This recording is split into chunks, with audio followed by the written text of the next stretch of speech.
The energy I'm picking up from this reading is very, very strong. This is a spiritually strong collective I'm talking to, and when I started to channel into it, I immediately the Judgment card came to mind. The Judgment Tarot card, number 20 of the Major Arcana, and it's about self-evaluation, awakening, inner calling, and absolution, often marking a pivotal life-altering decision or a second chance. It represents a moment of reckoning and spiritual awakening, prompting a transition into a new phase by letting go of past burdens. A moment of clarity where you can make major life decisions with confidence after a period of intense reflection. It's an ideal card for moments of forgiving oneself and others, leading to personal growth. It also, in relationships, suggests a wake-up call to evaluate the relationship, forgive past mistakes, decide whether to move forward together or not. And in career, it suggests a crossroads that requires evaluating past work, leading to a new, better path, reaping what you have sown, moment of finality in financial situations. I mean, it's judgment, as in like Judgment Day. There's people reaching out to the sky, trumpets playing. It's like apocalyptic a bit. So it's rebirth and renewal, reckoning, letting go of guilt and moving forward.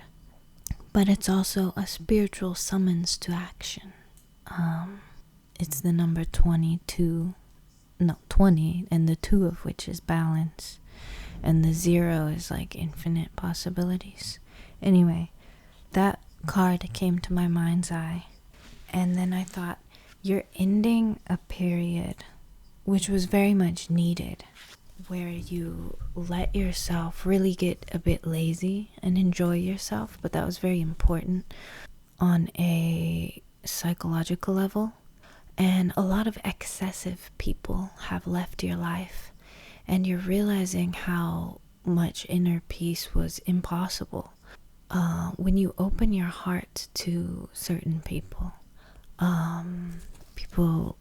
We tend to downplay that and think, I can just open my heart to anyone a bit.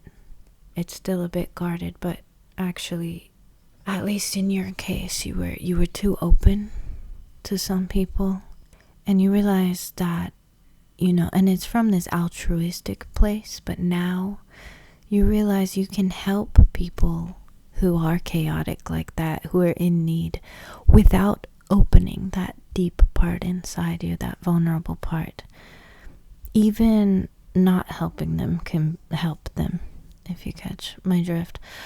And now you see, not even consciously, but intuitively, who wants real companionship or sympathy, and who is just energetically predating. You're not even letting that happen anymore.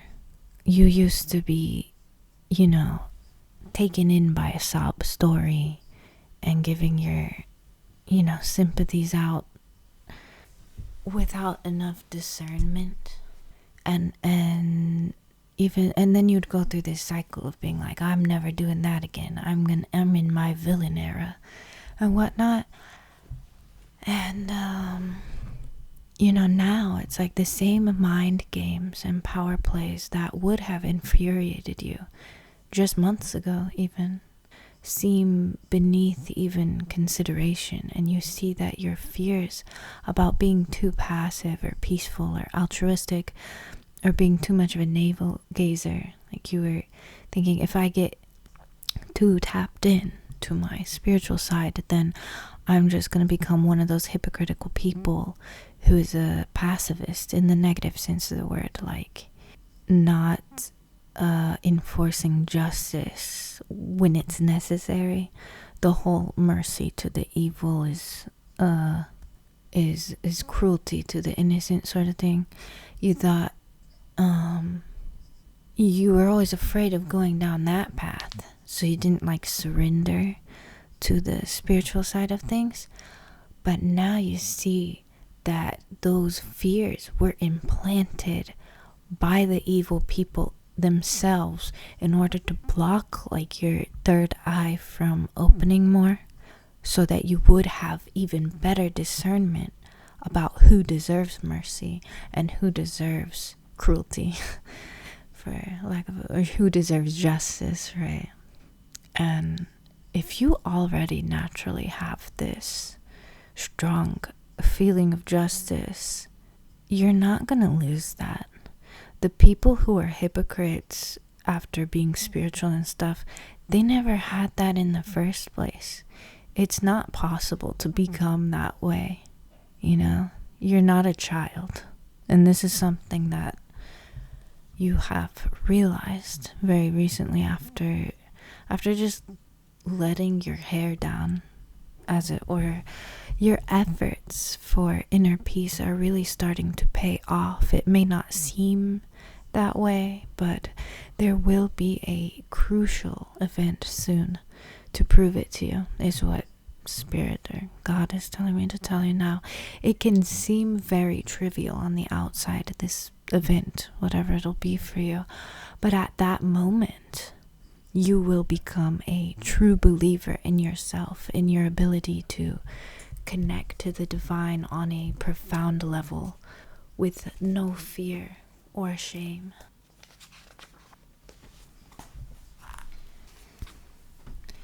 They really used to shame you. They used shame to silence you. Not even because they were afraid of your power, like so many spiritual people often say about this sort of thing. No, it was, and it is, just a pure rage from envy, because you are, and you have always been, more connected to the divine, and they don't want to connect to the divine, but they don't want to see anyone else connect either. They think literally that they should be worshipped as the only God, and there can be no other God than themselves, and they shame you for not being God, basically, for not having any real unconditional love inside of you. And that's what it boils down to. I know the reading is getting very weird here. Some people are going to be clicking off. If you don't feel a strong urge to click away, then this is for you. Just be certain that you know exactly what I'm talking about. That's why I'm saying the energy on this one is very strong. These are people, I'm talking to people who have been through some really scary things, who have seen some things that no one would believe in unless they experience something similar themselves. And so, yeah, they don't want, there's people, they don't want to connect to the divine, but they don't want to see anyone else do it. And they think literally that they should be worshipped as the only God, and there can be no God other than themselves. And they shame you for not being God, basically, for not having any real unconditional love inside of you, even though you do have it. And you don't have to have it because you are human. You don't have to carry it out. But you do have God inside of you. But they're using various justifications for scolding you over your looks, your behavior, your speech, your taste, even a concern trolling about how you aren't living up to some grander potential, like a backhanded compliment, like, oh, you have such a great potential, you know, that makes you feel good. But then they say, but you aren't living up to it. So it kind of traps you. It's really a double bind. And all of this is just surface level, all of this stuff. Beneath the surface is a hypnotic suggestion telling you that you're not worthy of life because you're not loving enough. There's the accusation and the evidence they also make up, and they're the judge and the jury, and the executioner, they make up evidence based on a weird logic that is sort of taken for granted, and then they hypnotize you into accepting the logic that doesn't make any actual sense. It doesn't matter what is real in this courtroom or in this dungeon where they torture you after you've been condemned. Their truth is not the truth, and it's one thing to know that this sick stuff is real and happens on some astral plane or whatever, but that there are energy vampires or whatever you call them doing violence against other people in the dungeons of their own minds, which exist in a place that's not contained by their physical body, and that it really does ruin people's lives if they're open to it, their victims, like a curse or a dark cloud over their victims. It's one thing to know it and quite another thing to deal with that knowledge effectively. And now you are dealing with that knowledge effectively.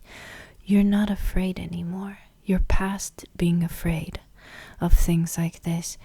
Even social anxiety is transmuted into irresistible charm. You've figured out how to kind of rework your quirks into something that people just find endearing, because you're not trying so hard to be loved anymore. Why? Because before, when the dominators, the energy vampires, when the dominators convinced you that you didn't deserve to live, you had to always prove your ability to love and be loved as the defendant in the devil's courthouse, and people were put off by the desperation, and that was used as proof by the dominators to condemn and punish you again. And the desperation was taken as naivety by people who disrespected you, and the desperation was taken with suspicion by people who didn't have any ill intentions, but they were suspicious of you, because why else would you be so desperate? It comes off like a scam artist. And the anger and hatred in your heart that you got from being disrespected or being rejected was used as more proof that you are a dirty, unloving sinner and don't deserve to live or even die in peace, but be tortured eternally. You can't even have freedom after death, is what the energy vampires, the dominators, tried to hypnotize you into believing. But now you see, the way out of hell was always inside of you. The elements of nature and the frailty of the body can feel very harsh, of course. But I say to you, you are one who knows how to even transmute excruciating pain into ecstasy. You've reached that level. That's why you're getting this video now. There's a reason for all of it. Not a lot of people are ever going to watch this video and listen to this message. And even those who find it, most of them are going to click away. And you can reach the most sublime heights of divine contemplation while whimpering, shaking, vomiting, and convulsing in pain. Even writhing in excrement can send you to the peaks of, sublime whatever the fuck. Because you realize that pain and filth is only scary because of its association with the dominators and their hypnotic suggestions about it. The fear, the regret, the humiliation, all of it comes back to the empty accusation of being a loveless sinner who deserves eternal torment. It's because we took it as proof of something that never was real in the first place. I really didn't know this channel would get so heavy when I first started it, but what can I say? This is a serious collective I'm talking to. And then in my mind, I see the card Temperance and the Magician. So it's like through balancing your emotions and habits, you are going to manifest amazing things in your life, in the lives of others. And you really do know how to alchemize. Sorry, I'm reading some notes right now. Everything bad into good, and neutralize, and go with the flow. There's just no shame anymore, or guilty conscience, and no fear about the lack of a guilty conscience either. You know, before, when you were wallowing in this constant either thinking you're the greatest sinner in the world, or thinking you're a saint above them all, and even having such a pride in your guilty conscience that you use that as proof that you're better than other people. I mean, this is just the dialectic of the dominators.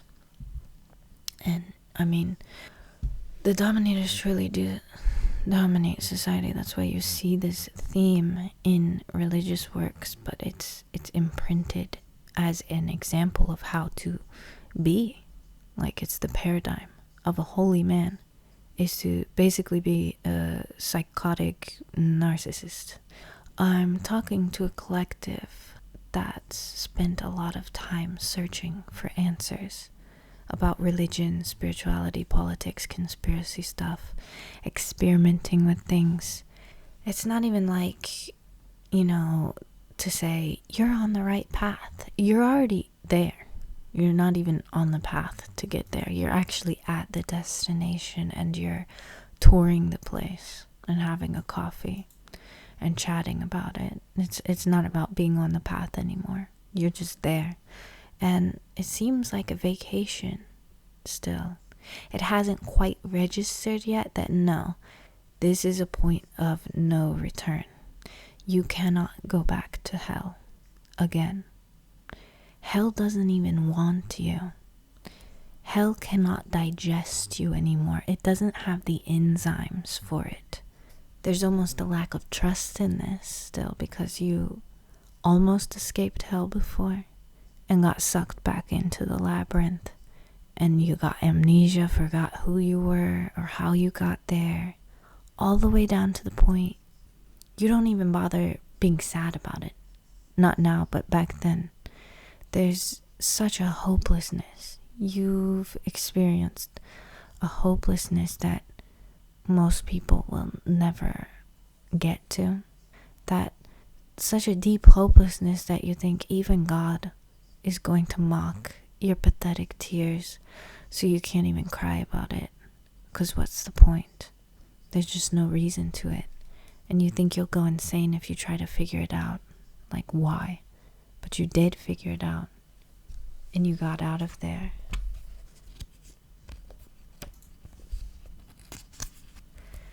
And you made sure to leave breadcrumbs so that you know the way out and the way to hell now. And hell doesn't even want you anymore. You have nothing for it, because you're not trying to be good by any outside standard. You're just doing your duties with ease. You're taking care of business with ease. And it just keeps getting easier and easier.